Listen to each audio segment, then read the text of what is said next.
Talagang kailangan magkayod kung sa kayod man talaga. Pag-chess sa Libon, si God na laging center ng strength natin. Good afternoon. Yan. Adi kami ngayon sa BGC Landers. May interview na akong taga Libon na tawang agbit na inspirasyon yan mga kabataan sa Libon. So, ayun, taga saan ka sa Libon? From Barangay Linao, Libon, Albay.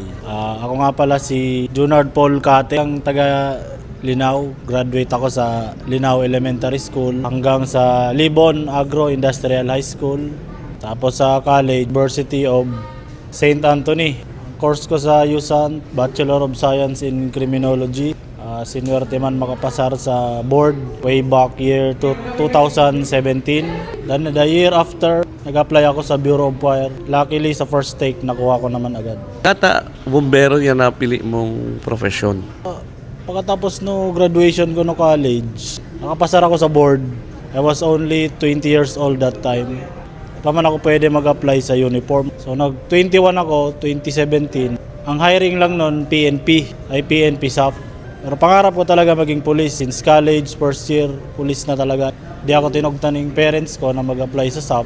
2018, nag-hiring sa Bureau of Fire. Sa awa ng Diyos at pagsusumikap, nakalugman.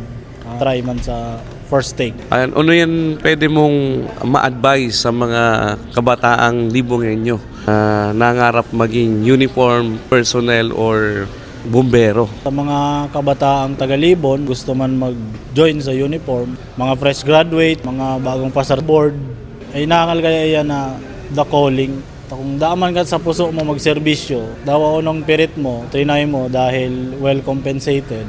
Di man galing mag-work. May mga training kaming sa kalagitnaan ng training, nag-quit. Tadi man buo sa mindset ninda eh. Kaya ma-advise ko sa mga kabataan, kapag ginusto nyo mag-uniform, panindigan nyo hanggang masulog nyo ang uniform. Di man kita paba yan, keep pushing. Ano naging sekreto mo para malagpasan sa mga struggles ngayon din maging uniform personnel na? Naging inspiration ko ang parents ko and goal ko. Unang-una, si God na laging center ng strength natin. Unang-una, di man kami alisa may kayang pamilya. Talagang pag-chess sa Libon. Kaya high school to college, nagsumikap man ako na makatapos talaga at makahanap ng permanenteng trabaho. Ano masabi mo, Nad, sa parents mo? Sa parents ko at saka sa family ko, big shout out sa inyo. Di nyo ako pinabayaan. Kaming magngurod. Pinaeskwela nyo, tinawan yung maray na buhay sa abot ninyo, ning makakaya ninyo.